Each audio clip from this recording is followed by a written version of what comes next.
we can compute Shapley values for all patients in a dataset. Using a summary plot, we can visualize the distribution of these Shapley values for each of the features.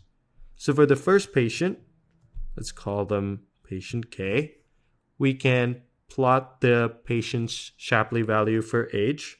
So we have 0.11, which might come around here. And we can plot their Shapley value for SBP.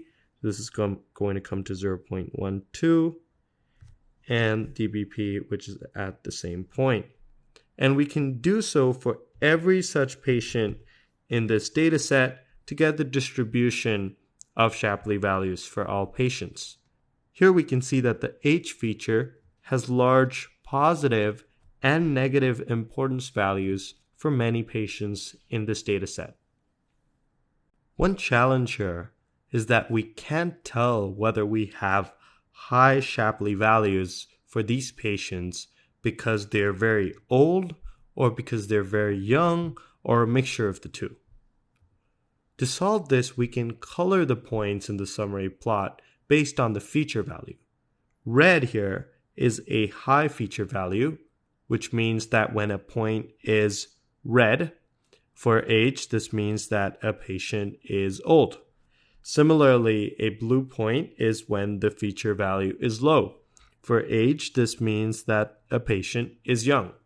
So the takeaway here, let's say for age, is that age is important and contributing to an increased risk when the patient is old. Age is also important as a feature and contributing to decreased risk when the patient is young. And we can use a bar summary plot to get the overall importance of a feature.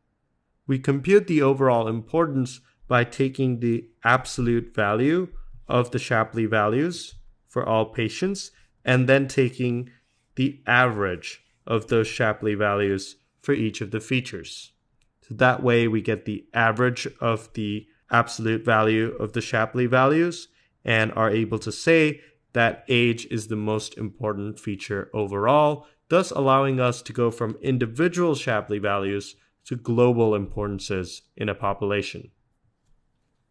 We've seen that this method requires us to build several models that take in different subsets of the features. There are newer extensions and implementations of Shapley values, like SHAP, which don't require retraining of these models and can perform these computation of the Shapley values efficiently.